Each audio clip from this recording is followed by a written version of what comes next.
Bertemu lagi dengan saya, Nagung Sri Kusniarti. Kali ini kita akan membahas tentang makna Hari Raya Siworatri dan bagaimana cara untuk merayakan Siworatri. Tentu saja dengan narasumber yang berkompeten dan sangat luar biasa, Ida Bagus Purwosedeman, dosen Unhi Bali. Dan sebelum itu, marilah kita menghaturkan pangastungkara panganjali umat kepada Ida Sang Hyang Widiwasa, karena berkat rahmat beliaulah kita berada di sini. Ingat Waji? Om Swastiastu. Terima kasih, sampun rawuh malih. Matur suksuma Bugo, boleh ketemu malih. Astungkara selalu sehat dan ceria nggih. Astungkara. Gitu Waji, kita akan membahas tentang Siworatri yang dilaksanakan hari ini. Ya, itu kan makna Siworatri sendiri mungkin sudah secara umum, tapi yang ingin kita ketahui adalah bagaimana sebenarnya kita merayakan Siworatri yang seharusnya. Tapi yang pertama mungkin Tuh Haji jelaskan dulu apa itu Siworatri, Tuh Haji. Silakan Tuh Haji. Inggih, suksuma Bugong. Tribuners, Siworatri adalah salah satu perayaan yang dilakukan oleh umat Hindu, ya, baik di Bali maupun di daerah lainnya yang beragama Hindu. Siworatri sendiri itu dari kata siwa, siwa artinya tersucikan atau termuliakan, dan juga sebagai salah satu nama dari manifestasi Ida Sang Hyang Widiwasa, yaitu Dewa Siwa sendiri. Dan ratri artinya gelap, ya, atau malam Siworatri itu sebagai malam siwa, ya, di mana pada saat malam yang tergelap itu, ya, disitulah Dewa Siwa melakukan semadi. Yoga semadi. Dan ini menjadi refleksi untuk kita bersama. Dan biasanya pada saat pelaksanaan Hari Siworatri yang jatuhnya Perwani Tilem Kepitu, ya, atau Pangelong 14 Sasih Kepitu, itu merupakan malam tergelap dari keseluruhan dalam sebuah siklus satu tahun dari setiap pelaksanaan Hari Raya Siworatri. Jadi ini dilakukan hampir setiap setahun sekali karena mengikuti dari kalender perputaran bulan, di mana bulan gelap atau Kresna Paksa maupun bulan terang atau Purnama atau Chandra Paksa. Itu dari sisi pengertian Siworatri. Nah, dalam Siworatri ini kan Tuh Haji kita kenal adanya jenis brata Siworatri, yaitu ada tingkatan utama, ada tingkatan mahadhira dan tingkatan nista. Ini katanya ada Mona Brata, Upawasa, dan Jagra. Bisa dijelaskan nih Tuh Haji? Silakan. Baik, Tribuners, jadi dalam merayakan perayaan Siworatri ada 3 jenis puasa atau disebut dengan Tribrata Siworatri yang terdiri dari Upawasa, kemudian ada Jagra, dan kemudian ada Mona Brata. Nah, ketiga brata atau upawasa ini ada tingkatannya. Tingkatan yang boleh dikatakan sebagai upawasa yang paling alit yaitu disebut dengan Jagra. Jadi Jagra sendiri merupakan upawasa jenis atau boleh dikatakan levelnya paling kecil. Kemudian paling yang nista. Berikutnya paling nista. Kemudian berikutnya baru Jagra dan upawasa. Ya, karena di sana ada kita melakukan melek, istilahnya Jagra itu adalah melek dan ditambah dengan berpuasa. Nah, yang paling tinggi, yang paling utama itu ada 3. Selain Jagra, ada puasa dan Mona Brata. Nah, ini pun tingkat pembagian dari masing-masing upawasa ini ada aturan tersendiri.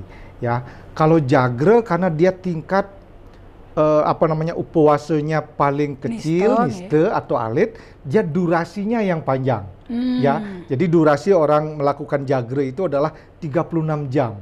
Jadi mulai dari jam 6 pagi sampai dengan jam 6 besok pagi, ditambah dengan sekian jam sampai dengan pukul 18 atau jam 6 sore esok harinya. Jadi jumlahnya 36 jam. Itu enggak tidur? Enggak tidur itu. Ya, itu makanya kenapa pada saat malam Siworatri itu di malam kegelapan atau malam tergelap itulah kita melakukan mawas diri atau melek atau Jagra. Ya, karena dalam malam yang tergelap itu biasanya bagi orang-orang yang senang atau terbiasa melakukan tapas semadi di dalam suasana yang gelap, itulah atau ke dalam suasana sunyi itulah akan mendapatkan keheningan. Makanya dilakukan jagre dari pagi sampai dengan besok pagi ditambah dengan sampai dengan pukul 18 esok harinya. Nah, kemudian yang madya yaitu jagre dan puasa itu 24 jam. Dari misalnya jam 6 pagi sampai dengan jam 6 besok pagi. Ya, jadi apa namanya sudah ada tingkatan puasanya lebih tinggi, tapi durasinya pendek. Sedangkan Mona Brata sebagai puasa yang paling sulit, ya saya tidak terbayang Bu Gung kalau misalkan kita disuruh diam sejam aja mungkin tidak sanggup gitu ya. Nah itu durasinya sekitar 12 jam dari jam 6 pagi sampai dengan jam 18 sore hari.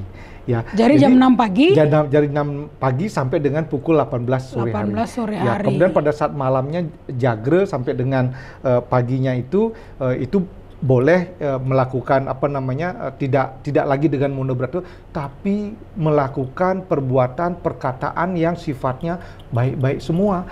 Disitulah kemudian pada saat malam Siwaratri itu kita mendengarkan sesuatu yang disampaikan oleh orang atau siapapun itu hal-hal yang bersifat baik, hal-hal yang bersifat yang tujuannya adalah bagaimana mengajak kita semua ini melakukan introspeksi diri. Ya, ini luar biasa karena kita di dalam agama Hindu tidak ada atau dikenal istilah penghapusan dosa atau peluburan dosa, tapi merenung. Yang melakukan perenungan pada saat apa namanya purwaning dalam kepitu ini introspeksi diri ya, bahwa kalau kita memiliki perbuatan atau karma selama ini yang tidak baik dan sebagainya, disitulah kita melakukan introspeksi diri agar kemudian pada saat esok hari sampai dengan pelaksanaan Siwaratri berikutnya kita selalu ada jeda-jeda untuk melakukan apakah perbuatan kita sudah baik, apakah perbuatan kita masih kurang baik dan sebagainya. Karena disinilah diuji bagaimana implementasi Trikaya Parisuddha itu, dari berbuat yang baik, kemudian berkata yang baik dan kemudian berpikir yang baik. Nah, niki kan mungkin di zaman yang modern niki sekarang Siwaratri mungkin lebih dirayakan oleh anak-anak muda. Mungkin ada lingsir-lingsir terutama yang mungkin tidak terlalu paham dengan agama, mungkin menganggap Siwaratri sembahyang selesai kan. Mereka tidak paham seperti yang tadi Tuaji jelaskan bahwa wenten upawasa, wenten jagra, bahkan wenten Mona Brata yang luar biasa seperti itu.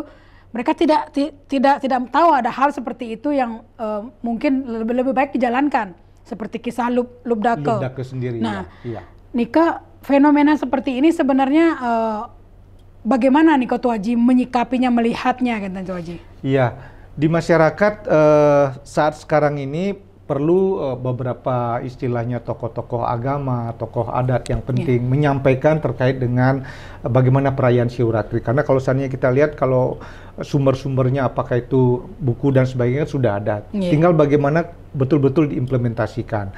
Titiang sendiri sudah mendapatkan beberapa informasi bahwa pelaksanaan Siwaratri tidak saja di sekolah-sekolah, di kampus, tapi juga ada dilakukan oleh seketuruna-turuni di kampung beserta dengan perjurunya. Nah, mudah-mudahan ini berkembang ke depannya menjadi hal yang sifatnya ditunggu-tunggu untuk kemudian melakukan perenungan bersama-sama.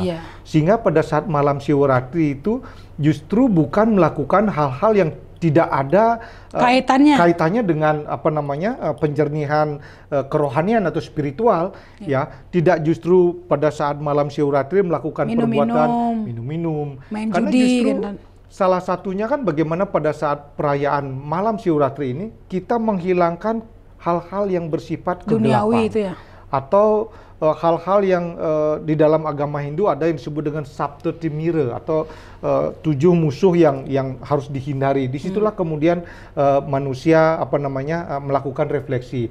Nah, Lubdaka ini sebagai cerita yang dibuat oleh Empu Tanakung ini menokohkan seseorang yang hingga sekarang sebenarnya masih sangat relevan terkait dengan bagaimana seseorang menyadari atas kekeliruan yang dilakukan sebelumnya sehingga kemudian berubah menjadi hal yang baik.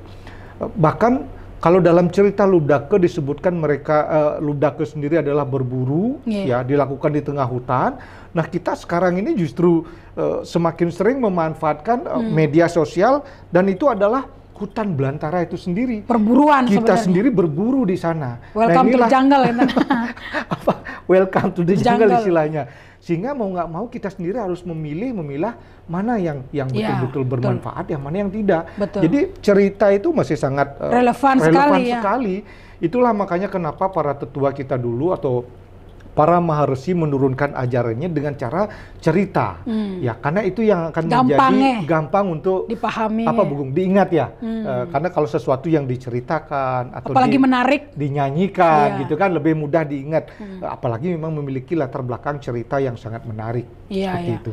Tapi memang berarti seperti penjelasan Toji tadi, niat dari generasi muda sudah sangat bagus. Jika ada misalnya perkumpulan, tinggal dibenerin jalannya aja. Betul. Tujuan aja tinggal dibenerin. Karena tanpa niat tuh malahan lebih buruk sebenarnya. Udah, Siwaratri kumpul yuk, gitu. Itu sudah bagus sebenarnya kan. Tinggal apa sih sekarang makna Siwaratri? Jangan kamu di situ makan bersama, manggang bersama. Bukan itu, Gentan. Atau malah mabuk-mabukan gitu ya. Bukan itu esensinya, Gentan.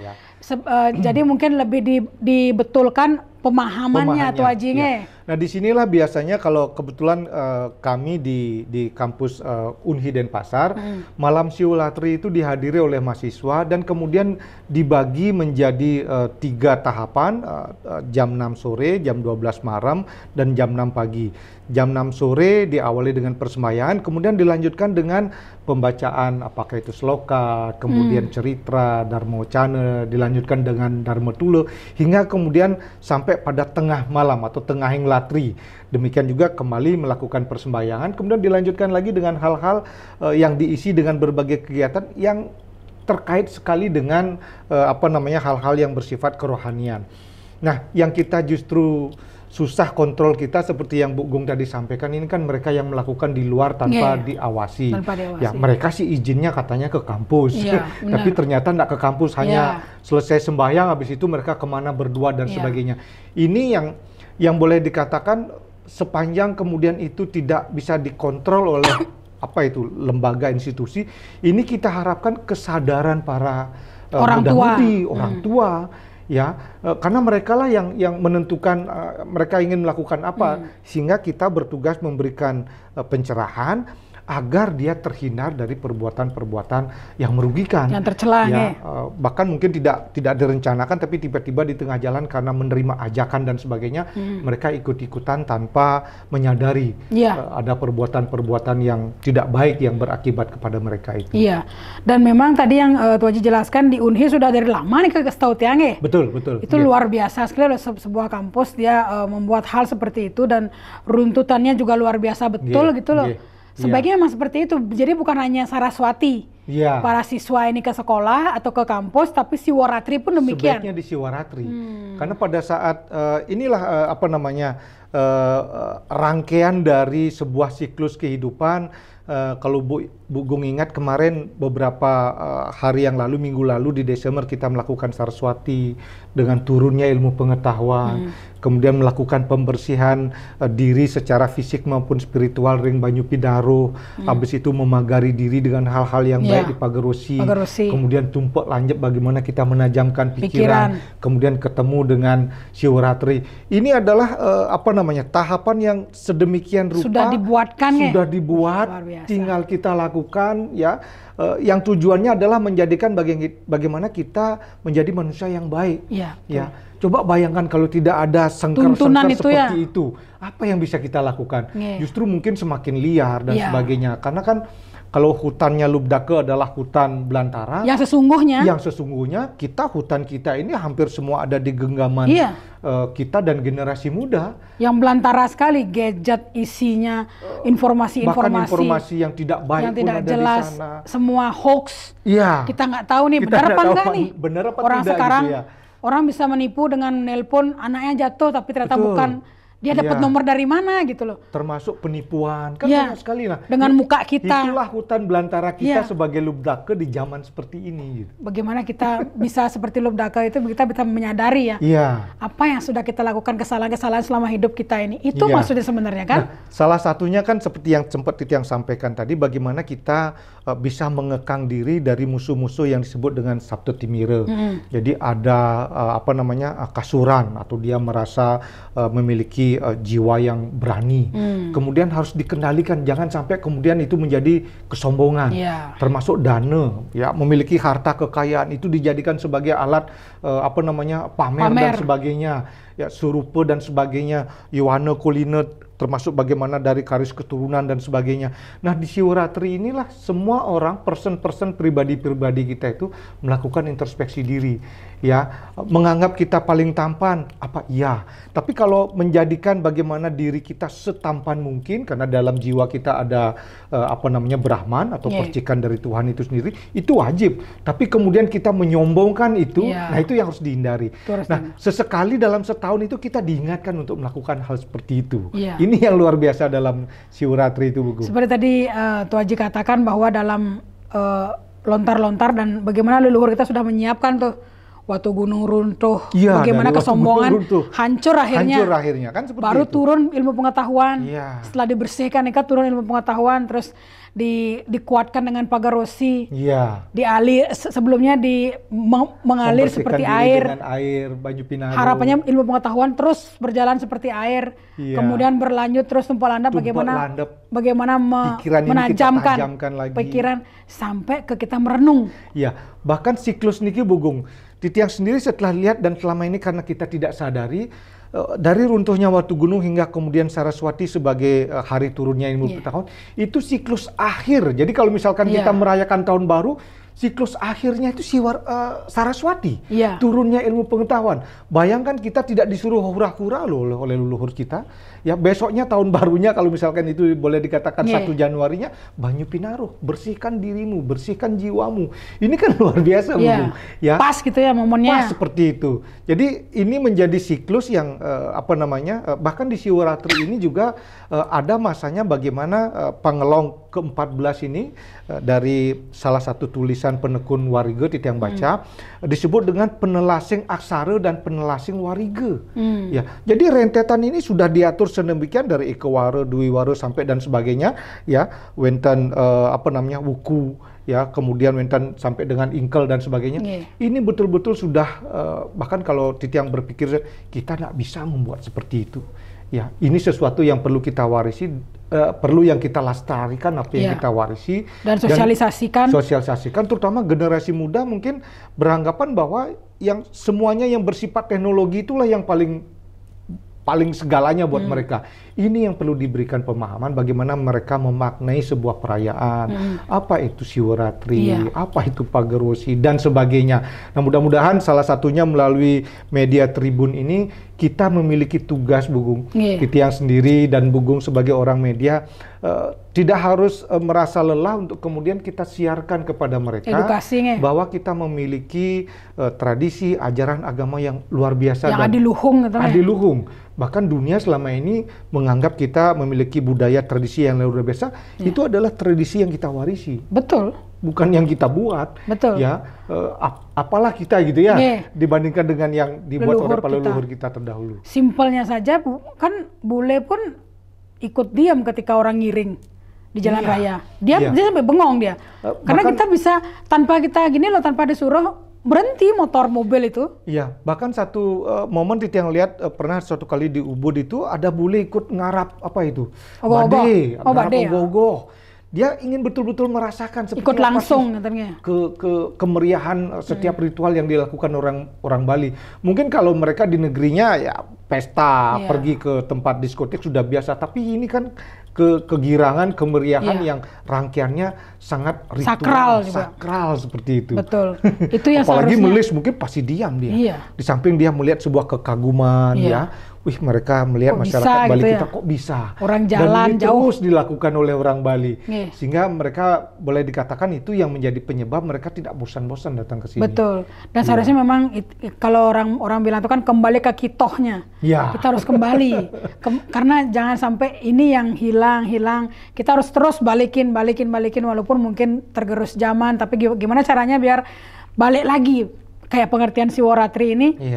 agar anak-anak muda khususnya siswa mungkin datang dari Muspo, mungkin mereka nongkrong ngobrol akhirnya berduaan, kita nggak tahu, mungkin kalau menurut Waji ada mungkin pecalang-pecalang yang berjaga juga memberitahu senadi Iya, gitu Gus kayak sebaiknya begitu. sebaiknya begitu Sebaiknya kan begitu. Jadi di setiap mereka kan tidak lepas dari wewengkon desa adat, Iya, ya. betul. Sehingga boleh dikatakan prajuru adat, ya, terutama para pecalangnya, mereka harus waspada. Patroli Di istilahnya. malam Siworatri itu mungkin saja kalau mereka berada di daerah pesisir, terutama desa-desa yang memiliki daerah pesisir pantai dan sebagainya, di mana muda-mudi bisa berduaan di sana. Ini harus dilakukan tugas rutin. Jangan Iya. biarkan mereka justru menodai Iya. ya malam keheningan tersebut. Iya. Jadi anggapan bahwa oh nanti tahun depan kita bisa melebur dosa lagi. kalau hidup tahun depan. Ini justru yang salah karena tidak ada malam peleburan dosa. Betul. Kita hanya bisa merefleksikan diri kita apa yang sudah kita perbuat yang tidak baik, kemudian jangan diulangi untuk Iya. kemudian kita Betul. lakukan hal-hal yang sifatnya Betul. baik. Benar, betul. Karena Niko, karena Tian juga dapat masukan dari beberapa orang. Mereka bilang begini, kalau kita terus menganggap bisa kita besok, ya kalau besok kita masih hidup. Iya. Kalau enggak, Kita nggak tahu ya. itu udah. Karena itu Umur kan rahasia ilahi. kehendak yang di atas. Iya. Ya. Sebisa mungkin hari ini, detik ini, sebaik mungkin. Iya, makanya saat ini, kapanpun itu tetap dasarnya dengan melakukan perbuatan baik atau dharma, gitu Iya. kan? Sesuai dengan Trikaya Parisuda Wawu Niko. Betul. Ya, bagaimana kita dari berkata, Iya. kemudian berbuat, bahkan pikiran yang paling susah dikendalikan pun, Betul. itu harus kita belajar bagaimana mengendalikan. Kan pikiran yang paling susah, Bu. Nggih. Ya. Kan ada meditasinya juga nggih. Nggih, ya. Jadi seperti kami di kampus ada kegiatan dalam durasi tertentu sekian menit itu melakukan meditasi. Niko, bagaimana caranya tuh Haji? Ya, ini diatur oleh kampus. Katakan kalau Tiang bicara di kampus Universitas Hindu Indonesia, kebetulan kami punya UKM yoga. Dia yang kemudian memimpin pelaksanaan yoga dengan beberapa tokoh dari dosen-dosen yang memang sudah berkecimpung dan kemudian memang mumpuni hal-hal seperti itu. Beliaulah yang kemudian melakukan memimpin pelaksanaan ini, termasuk dari pelaksanaan ritual hingga pagi hari itu semua diawasi oleh boleh dikatakan ada BEM, ada kemudian UKM. Ya kami inilah kemudian mengontrol diri sendiri, bahkan kami istilahnya pada malam itu semua berada di dalam area pura Rinjerwan, ya untuk kemudian menghindari istilahnya tergoda untuk melakukan perbuatan-perbuatan yang tidak baik. Memang harus ada kesadaran. Jadi kalau tidak ada memang sulit jadinya. Iya. Ya, ini yang kemudian oleh kami berharap mahasiswa yang dari Universitas Indonesia suatu saat dia bisa boleh dikatakan menduplikasi apa yang dia alami di kampus Menularkan. kami. Kalau misalkan dia jadi guru atau apa bisa menularkan kepada yang lainnya. Ya, kalau Tuh Haji sendiri secara pribadi bagaimana cara meditasi ini? Mungkin teman-teman Tribuners di rumah ingin tahu gimana sih caranya meditasi yang benar, Genten? Meditasi yang benar itu sebenarnya dari masing-masing orang itu punya tingkat Cara tertentu, sendiri-sendiri punya ya? cara tersendiri. Ya, lebih ini sebagian besar dilakukan melalui asanas dan pramayana. Jadi mengatur pernapasan dan kemudian dengan gerak tubuh. Ya, asanas itu, pranayama sendiri itu adalah bagaimana kita mengatur napas. Ya, dari kemudian kita menarik, kemudian menahannya, kemudian menghembuskannya kembali. Itulah menjadi salah satu alat kontrol untuk menjaga pikiran Ya, agar kembali tenang. Bahkan orang yang sedang dalam kondisi marah juga disuruh tarik nafas, ya? tarik nafas dan sebagainya agar terkontrol. Itu memang alat meditasi, ya. Yang selama ini kita bernapas sehari-hari seperti biasa, kita tidak sadari itu, Nggih. ya, bahwa ya seperti saya sekarang aja kita tidak sadari ternyata ada udara yang masuk, Nggih, ada oksigen yang kita masuk dan keluar. Nah pada saat meditasi itu kita rasakan. Oh, Ya. fokus di sini nggak berarti nggak? Fokus dengan di depan depan Hidung. tungtunging hidung, irung puniki dengan mata dipicingkan, tidak terpejam, tidak juga terbuka semuanya. Nah, itulah meditasi. Ya kalau terpejam takutnya tidur nanti. Ya betul. Saru niki apakah dia Nggih. meditasi atau tidur gitu. Iya. Jadi memang ada alat kontrol sama seperti seorang sulingnya pada saat beliau melakukan pemujaan, Iya. beliau melakukan yoga.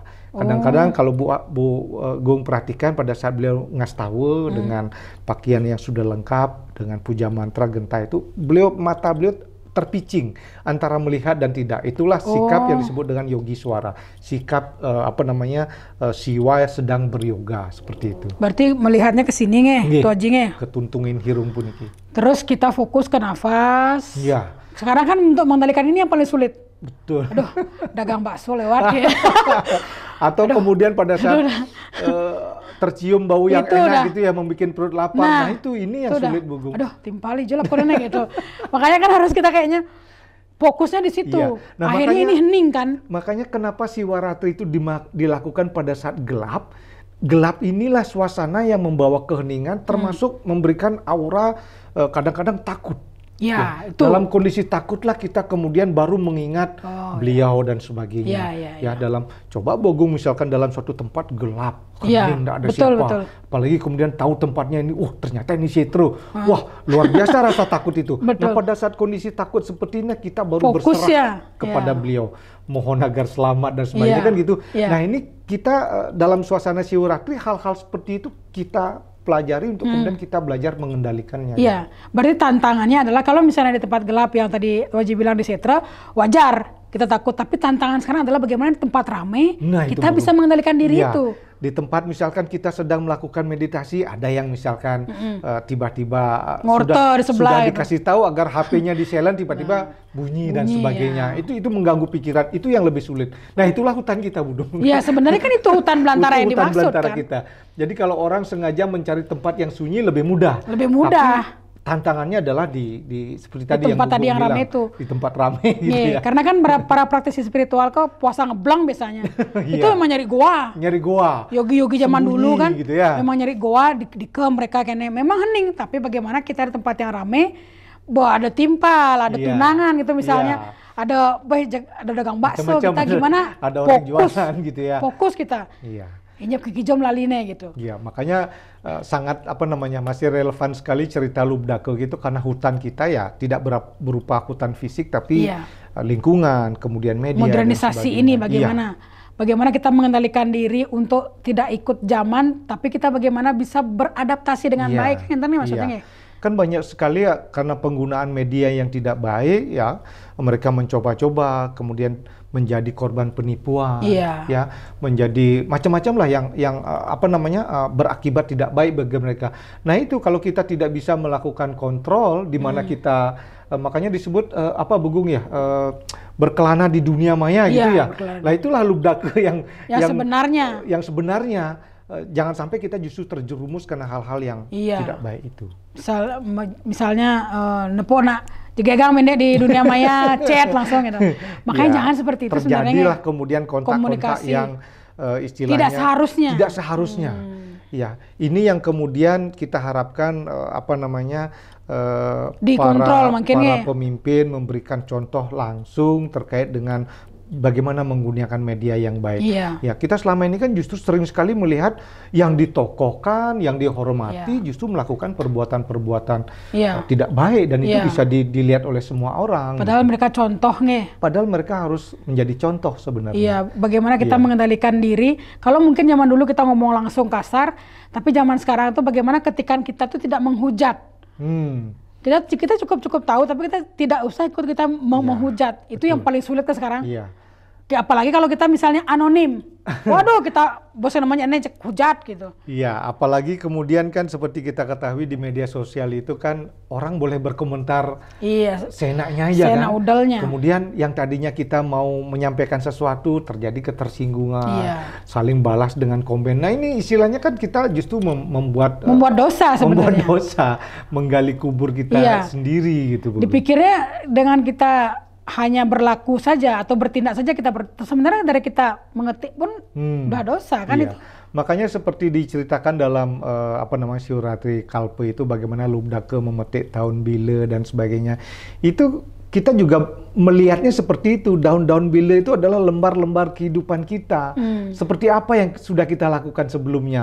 Ya, kalau dulu kita punya lembar daun yang boleh dikatakan perbuatan yang tidak baik, kita petik, kita buang. Jangan sampai kemudian ke depannya kita lakukan lagi. Inilah jadi kalau dilihat korelasi yang sangat erat sekali. Jangan mengatakan Lubdake itu itu kan hal yang sudah kuno. Nah, sangat relevan sekali. Iya. Begitu pintarnya para leluhur mengemas ajaran agama yang ada dalam sebuah cerita yang sampai kapanpun masih bisa kita terima. Terima ya. Dan Iya. dan lagi nih Ki, cerita Lubdaka, mungkin teman-teman Tribuners juga jangan disalahartikan. Kan ada orang yang bilang, "To Lubdaka gen ngidang." Bisa dia ke Siwolayo. Iya, Hanya karena dia jagre malam itu. Begadang gitu ya. Iya, tapi sebenarnya adalah bagaimana seorang Lubdaka itu dia bisa sadar waktu itu. Dia sadar terus dia tidak melakukan lagi. Iya. Kan ada sebenarnya kesadaran itu. Artinya kita berpikir seorang Lubdaka yang dia sadar saja dia bisa diampuni, apalagi kalau kita yang Iya, mau karena pada terus- saat malam Siwaratri atau malam Siwa di mana Siwa melakukan yoga, ya, di situ Lubdaka mendapatkan semacam apa namanya restu. Iya. Karena setelah itu esok harinya dia melakukan perbuatan yang baik terus gitu, ya, hingga kemudian pada saat memang saatnya dia meninggal mendapatkan tempat yang baik. Iya. Nah kita apa seperti itu? Iya. Jangan hanya barat Lubdaka aja dapat Iya. dengan cara begadang terus besoknya kita melakukan Iya, perbuatan yang enggak. tidak baik. Kan nggak mungkin. Karena akhirnya mungkin ditakutkan dari para tetua dumun kan ya, ditakutkan ada pemikiran seperti itu. Iya. Jadi kayak Lubdaka kan dia ada megadang cepok ngidang gitu. Sebenarnya kan sudah dijelaskan di surat Tikarponika bahwa yang pertama menjemput Lubdaka ketika meninggal adalah Yamodipati. Iya betul. Betarayama dia dihukum dulu, Mm-mm. baru dijemput sama Dewa Siwa dan mereka Dewa bertarung. Siwa, gitu. Di sini kayaknya tujuan dari para leluhur itu adalah seberapapun kecilnya perbuatan kamu tetap dihitung. Iya, betul Bu Gung. Jadi bukan langsung ke Siwalayo, dihukum dulu sama Betarayamo. Sehingga seperti tadi Bu Gung sampaikan, jangan sampai salah mengartikan Iya, salah memaknai dari persepsi. Lubdaka itu. Takutnya kan, wah, kita gini dulu ntar tebus malah nggak bisa. Hanya dengan melakukan jagre nggak 36 bisa. jam nggak bisa. Nggak bisa. Betul. Karena ini yang rekan-rekan terutama generasi muda harus sadari ya, sehingga besoknya dia berbuat tidak baik lagi pada saat malam Siwaratri dia Iya. begadang lagi. Iya. Nggak seperti itu. Nggak seperti itu karena di Silubdaka pun akhirnya juga dijemput juga sama Betarayamo duluan. Betul. Baru Ya, ke karena ada Siwalayo. dosa-dosa yang Iya. sebelumnya kemudian Harus dibayar dulu iya. itu. Nah, ternyata bahwa setelah dia melakukan perbuatan baik, simpanan perbuatan baiknya jauh lebih banyak. Iya, Kemudian dia baru mendapatkan- dipanggil. Iya. Makanya itu yang harus dipahami teman-teman. Jangan asal, wah aku megadang besok, oke nggak bisa begitu. Nih, kalau Iya. mungkin tuh Haji, kalau misalnya dari meditasi tadi itu ya, apa sih mantra tuh Haji yang bisa kita ucapkan mungkin ketika Iya, Siwaratri? pada saat malam Siwaratri itu memang kita memuliakan Dewa Siwa. Jadi kalau dalam upacara persembahyangan dalam rangkaian Siwaratri yang dilakukan pada pukul 6 sore, kemudian tengah malam dan esok paginya itu puja pengastawanya kalau dipimpin oleh seorang pemangku itu biasa dilakukan seperti puja pengastawa. Tapi kita yang lainnya sebagai peserta itu mengagungkan nama Siwa dengan menyebutkan nama beliau, Om Namah Siwaya, bahkan ada hitungan sampai dengan 108 dan itu diulang-ulang kembali dan sebagainya. Itulah yang oleh Lubdaka yang dilakukan pada saat dia melakukan metik-metik daun bile itu, kita mengharapkan agar dengan menyebutkan semakin sering nama keagungan Siwa, ya itu memberikan vibrasi agar kita berubah menjadi orang yang lebih baik gitu sebenarnya. Iya. Ya. Jadi sudah kita meditasi dengan tenang, terus menyebutkan nama Tuhan. Bahkan pada saat tidak saja malam Siwaratri, boleh juga dilakukan pada saat melakukan meditasi, pada saat melakukan persembahyangan Purnama Tilam dan sebagainya, itu bisa juga. Bisa juga nih. 108 gitu aja nih. 108, ya. Itu dihitung terus, makanya pakai genitri kan ya? Iya, makanya apa istilahnya ada semacam perhitungan untuk menghitung apakah sudah mencapai 108 atau tidak. Kalau untuk puasa sendiri dari jam? Dari jam 6 pagi sampai dengan jam 6 besok paginya. Jadi 24 jam. 24 jam. Ya. Ingat yang jagre itu yang begadang itu dari jam 6 sampai jam 6 pagi, terus kemudian jangan setelah itu tidur gitu. Karena masih ada tugas-tugas siang itu kan orang melakukan aktivitas biasa. Siang itu termasuk diharapkan bukan kemudian kita selesai, saya Siwaratri kemarin sekarang udah jam 6 pagi, ntar jam 7 tidur sampai sore, enggak. Jadi masih ada kewajiban melakukan sampai dengan jam 6 sore, maka hitungannya jagre itu 36 jam. Paling lama nih Kang ya? Paling lama karena itu upawasa yang paling ringan. ya paling alit atau paling niste. Kemudian upawasa ditambah dengan jagro dan upawasanya sendiri 24 jam, sedangkan monobratanya ini adalah 12 jam dari jam 6 pagi sampai jam 6 sore, di mana aktivitas masih normal dilakukan, tapi Anda harus berpuasa monobrato. Itu tantangannya berat sekali. Tidak berbicara. Itu yang beberapa kali nyoba, kemudian tanpa disadari, tahu sudah bicara ngomong. Karena ada orang yang tiba-tiba bertanya, kita lupa kalau kita sedang puasa, akhirnya bicara. Nah itu kan sulitnya minta ampun. Itu tantangannya nge? Itu tantangannya. Dan kita istilahnya tidak dengan sengaja mengatakan, jangan ngomong dengan saya ya besok ya, karena siwaratri saya mau monobrato. Nggak perlu, kalaupun seperti itu justru akan digoda. Iya.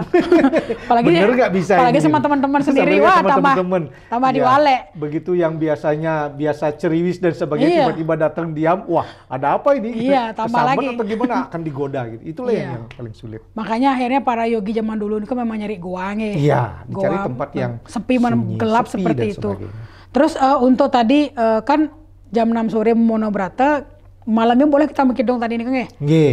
Jadi kalau monobrata itu dari jam 6 pagi sampai jam 6 sore. Kalau malamnya dengan ada kegiatan misalnya, biasanya justru para tokoh itu diminta menjadi pembicara, disitulah kemudian dia bisa melakukan siar agama, dharma wacana, dharma tulo dan sebagainya. Tentu dengan harapan semua yang dibicarakan itu adalah yang hal-hal yang baik, ajaran-ajaran dharma dan sebagainya. Iya.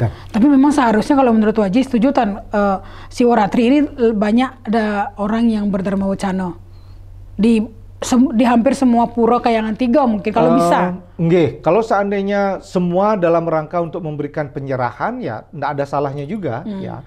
Apalagi memang mengundang tokoh yang memiliki kemampuan kapasitas untuk itu. Ya sangat baik ya, dilanjutkan dengan dharma tulo. Di situ kesempatan bagi krama, warga ataupun truna-truni untuk menyampaikan pertanyaan, diskusi ya, agar misalkan dia tahu apa makna yang bisa saya dapatkan dari jagro yang dilakukan selama 36 jam. Nah itu kan akan bisa didiskusikan bersama-sama. Termasuk juga biasanya kalau di kampus kami itu tidak hanya satu narasumber, biasanya banyak sekali ya, karena kami memiliki banyak sekali dosen yang memiliki kemampuan untuk itu, sehingga terjadi interaktif ya, bahkan dari pendapat-pendapat yang cukup berbeda, tapi semuanya mengarah terkait dengan bagaimana kita menjadi orang yang baik. Lebih baik gitu ya. Iya. Luar biasa sekali Tribuners. Mungkin yang terakhir Tuh Haji pesan-pesan kepada para Tribuners khususnya kaula muda agar menjaga malam siwaratri dengan baik. Silakan Tuh Haji. Tribuners, dengan perayaan siwaratri yang bisa saya pesankan, kembali kepada diri kita masing-masing, lakukanlah introspeksi diri, merefleksikan apa yang sebelum-sebelumnya sudah kita lakukan, apalagi ada hal-hal yang sifatnya tidak baik, untuk kemudian pada masa-masa mendatang kita tidak ulangi lagi. Itulah makna dari siwaratri, bukan peleburan dosa, tapi kita mencari kejernihan atau melihat ke dalam, melakukan introspeksi diri atau mulat sarira, untuk kemudian tidak melakukan atau mengulangi perbuatan-perbuatan yang tidak baik, ya, apakah itu berkata, berbuat, berpikir, sehingga kedepannya kita menjadi manusia yang lebih baik dari yang sebelum-sebelumnya. Kira-kira demikian. Wah, luar biasa sekali Tribuners. Bagaimana masukan dari Tuh Haji Purwo sendiri sebagai dosen yang memang berkecimpung di agama Hindu, memberikan kita pencerahan tentang makna malam siwaratri yang sesungguhnya dan seharusnya dilakukan khususnya oleh kaula muda penerus bangsa dan juga penerus daripada generasi Hindu di Bali. Bagaimana siwaratri jangan sampai kita malah melakukan dosa, tapi bagaimana kita untuk merenungi diri, introspeksi diri, agar kita bisa menjadi manusia lebih baik. Seperti kisah Lubdake, bagaimana hutan belantara pada zaman itu adalah hutan yang sesungguhnya, tapi hutan zaman sekarang mungkin lebih kompleks lagi, dan kita harus bisa memilih bagaimana yang baik dan benar agar menjadi manusia yang manut sesana. Wah, luar biasa sekali Tuh Haji. Mungkin akhir kata saya tutup dengan Parama Santi. Om Santi Santi Santi Om. Download Tribun X sekarang, menghadirkan lokal menjadi Indonesia.